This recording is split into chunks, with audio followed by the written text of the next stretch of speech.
family, it's Tasha MAMABEAR Prepping. So today, you already know what time it is. Get your drink, pull up, let's talk about it. We're going to talk about disasters and catastrophic events and when they happen and what happens. And basically, I just want to share three. They could be facts if you take them as such. They are heavily, witnessed as things that have happened over time, over and over and over after different events happen. And in that way, you can be more prepared on what to expect. Your expectations will be monitored and where they're supposed to be at, opposed to something that you've seen in some kind of movie somewhere and you have this fantasy of what should happen, or you just think certain things should happen, right? A lot of people think that as soon as something happens major, that the government is mandated to come in and save the day, is mandated to come in and will and shall come in and save you. That something has happened, they'll come in, they'll fix infrastructure, they'll evacuate you, they'll come get you, they'll give you food, water, they will house you if needed. That they basically, when something happens, comes in. And for a lot of things, there are organizations out there that if something, a small scale thing happens, organizations will come in and help you, okay? Whether it's a small scale, whether that's city help, county help, federal help, state help, but things will happen and there is money allocated to different organizations to do such, okay? However, the problem is history repeats itself and how we respond repeats itself, okay? We can't seem to get this right. Now, one thing I want to mention that kind of got me going on this topic in the first place. I was real riled up last night. I was watching, last couple of days, I've been watching Chernobyl, right? Now, I've been watching Chernobyl, the TV show, right? It's on, I think it's on HBO Max. I think that's what I was watching. HBO Max, Chernobyl. It's like 5 or 6 episodes, you guys. They're about an hour long each. And it just goes through the whole, catastrophe that happened there in Ukraine, okay, at this nuclear plant. If you have not watched this is one of those must reads, especially if you prepare for things. That is a real eye-opener, okay? And especially in today's world, what we're going on, it's a good eye-opener because it reminds you how dangerous, how deadly radiation really is and what it does to you and what it does to your body. And on top of that, it gives you a little lesson. You kind of learn the basics about how nuclear power works, okay? And the destruction that can happen when it's not maintained properly, okay? And, okay. So anyway, if you have not watched that, watch that one. I think that show, there's a ton of shows and different documentaries. There's all types of different stuff out there that you can watch. This was the show that came on HBO Max, and I think it came out in like 2018, 2019, somewhere in there. Really good, okay? Really good. It's a must watch, especially now to refresh yourself. But it got me going because we're in this deadly cycle of how we react to stuff. We are reactive, not proactive at all, okay? When it comes to devastation, catastrophic events, getting people prepared, getting people ready, handling business. So 3 things I think that these are warnings, okay? These are expectations. I think that a perfect example that is something that everybody right now today, obviously Chernobyl, that happened in the 80s, right? But something that happened just the last couple of years, right? The whole pandemic. That is a perfect example of what I'm about to talk about. So the number one thing is, the first thing is unprepared response. We are always unprepared. It's so crazy how, as a country, and this is not even just our country, this is all countries, right? A lot of countries are know that things can happen and yet are not prepared. It's scary how unprepared they were. Now, mind you, I never expected that every single hospital would be prepared for a pandemic. Never in my wildest dreams. But I did expect that major hospitals would have an overabundance of supplies prepared for bio attacks, chemical attacks, bioterrorism. Terrorism is this big thing for us. You know, regular viruses, regular things happening, right? Over the centuries, things have happened, right? Plagues and different viruses that took out millions and millions of people. And I would expect that large scale hospitals would have been ready to go, okay? Backups upon backups upon backups. You know, what are the backups if we went to some sort of war? If something major happened, my expectations were higher than they should have been, okay, in regards to us being ready. You know, so many movies we watch about contagion and viruses and outbreaks, right? And all this stuff, right, that everybody's seen. And here we were, this happened, and we were not ready, scrambling. Not just us, the whole world scrambling to make masks and to get sanitizer and to get disinfectants and to get gear, masks, and, you know, protective gear for nurses and doctors and things like that. Like, how are we not ready for that? Okay, because we know that is something that is going to happen in the future. It's going to happen, and God forbid it's something like Ebola or something else where the death rate is way higher. It's scary. Okay, Chernobyl, watching it, you gotta watch it, you guys. It's so good. The gross negligence, the gross just missteps, the whole time. Okay, that's just was devastating. Okay, but unprepared responses. Okay, being reactive to something than proactive. I'm going to give you an example. The whole West Coast knows that the big one is coming, and yes, they build for earthquake, right? There's certain codes for building buildings, things like that. But what comes with a big earthquake? What comes with a big earthquake on a coastal city? Tsunami, okay? When the big one hits that everybody knows is going to hit one day, and that affects, there's big one for South California, you know, Southern California, and then there's the Cascadia, there's the big one that's going to hit in our area. And what boggles my mind is the fact that we have not done anything more to get ready outside of earthquaking your home, okay? Making sure things are bolted to the walls, having different insurances ready to go, building buildings to code as much as you can, that type of thing. But you know it's coming, and then you know that the big one has a very good chance of producing a tsunami. Japan is right across the waters, and they have earthquakes all the time, right? There's all types of energy and stuff that's happening there. And for us to think that a tsunami can't happen one day coming to our shores, the effects of that from one of those, it's crazy to me, okay? One thing that I say all the time about not being prepared is, why does the East Coast or West Coast not have tsunami towers everywhere?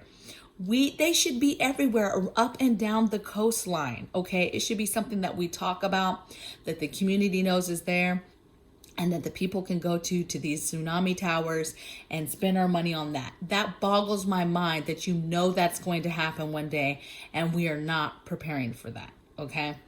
I could go on and on with the examples, you guys. Next thing I want to talk about, or next urgent warning or expectation that I think you should expect. The first one was unprepared response. They're not going to know what to do, right? So a crisis happens, and then they're scrambling because they're trying to figure out what to do. The next thing is delayed of critical information. Because they're scrambling and are not prepared and do not know necessarily how to get at the thing that has happened because it's so big, and they have not prepared for the depth of what is happening, you're going to have a lot of misinformation, either misinformation or information that doesn't get out. I'm going to use Chernobyl as an example. These people didn't get evacuated for a very long time. There was no discussion. There was no talks of, hey, it might happen. Just went from nothing the whole time. They're in danger, they're in danger, they're in danger. Those folks there, thousands of deaths, okay? Because those people sat there very, very close proximity to, a plant that was melting down or close to meltdown, right? An explosion. And what's crazy to me is they all knew that that was a nuclear plant. Yes, obviously something like that had never happened before, and they didn't know that maybe the real true effects of radiation. They clearly did not know the effects of radiation, the average person there. And that to me is concerning too. But there's so many lessons to be learned from Chernobyl, and misinformation and not getting critical information out to people was one of those things. And it's the same thing. I'm going to use the example of the pandemic. It's the same thing. A lot of misinformation, a lot of back and forth about what to do. Again, it falls back to the first thing about not being ready, not being prepared, not knowing what to do. They had no idea what to do, okay? They had no idea what to tell the people. I mean, we got told so many things back and forth. It was so confusing. And then they wonder why we went through 2 years of people not trusting and not believing stuff, because there was too much stuff going about, okay? Delayed of critical information. And if you know to expect that, hey, they might not know what they're doing, okay? To expect that you might not be told stuff. People joke all the time, hey, if we were going to be hit by a meteor or something crazy, the big one, another CME that was 10 times bigger than Carrington, and the government, somebody knew about it. Well, in today's world, I don't think that you could get away with not knowing, because there's so many people out there that track this stuff. But let's just say, right? Would they tell us because they say it will cause panic? But I truly think it's because they're unprepared. They would not know what to do even if they did tell us.